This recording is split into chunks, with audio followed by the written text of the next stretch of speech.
सभे मगहिया भाई बहन के भूलेटन काका के राम राम। आथिन मगहिया खबर में सुनथिन देश दुनिया के खबर। उत्तर प्रदेश के छठा चरण के चुनाव में पड़ल 56% वोट। निजी मेडिकल कॉलेज के आधा सीट पर फीस सरकारी कॉलेज के फीस के बराबर लगत।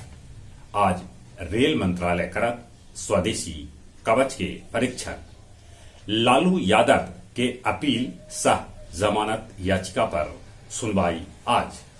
बिहार में जल जीवन हरियाली योजना के तहत कुइया के करावल जा रहा है जीर्णोद्धार। देश देशांतर मगहिया दलान के 55वां ऑनलाइन कार्यक्रम के तहत हास्य व्यंग कविता पाठ के आयोजन कल गए, जकर अध्यक्षता मिथिलेश और संचालन कृष्ण कुमार भट्टा कल का।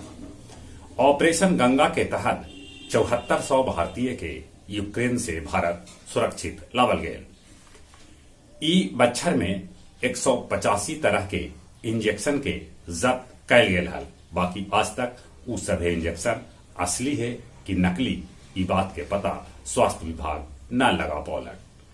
भागलपुर के काजबल्ली चक मोहल्ला के एगो घर में बम धमाका हुई, जेकरा में 3 आदमी के है मौत के खबर। रूस यूक्रेन के बीचे लड़ाई के आज 9वां दिन है। रूसी हमला में यूक्रेन के कैकन तबाह हो गया। अब तो आम नागरिक भी रूसी हमला में मारल जा रहा है। यूक्रेन के सबरा बड़गर न्यूक्लियर पावर प्लांट एने होर्दन पर रूसी हमला।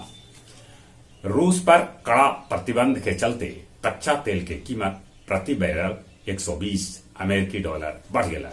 यूक्रेन के राष्ट्रपति वोलोदिमीर जेलेंस्की न करतन आत्मसमर्पण। बोधगया में तिब्बती समुदाय शुरू कैलक 3 दिवसीय नववर्ष लोसर पर।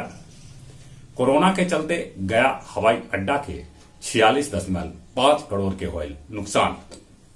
सुरक्षा बल और नक्सली के बीच बांके बाजार के नगोवा जंगल में मुठभेड़।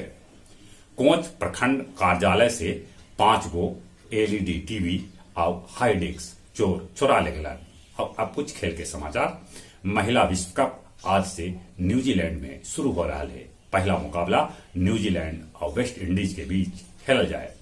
आज विराट कोहली खेलतन श्रीलंका के साथ अपन 100वां टेस्ट मैच। 1998 के बाद पहली बेर पाकिस्तान के साथ ऑस्ट्रेलिया आज खेलत रावलपिंडी में टेस्ट मैच। जहां तक मौसम के सवाल है, मौसम अब धीरे धीरे साफ हो रहा है। तैयो रात के ठंडा है, ठंडा से बचते। कोरोना से बचे ले अभियो मुंह होना पर मास्क लगाते। चलिए एक बार फिर से अपने सभे के बुलेटिन काका के राम राम।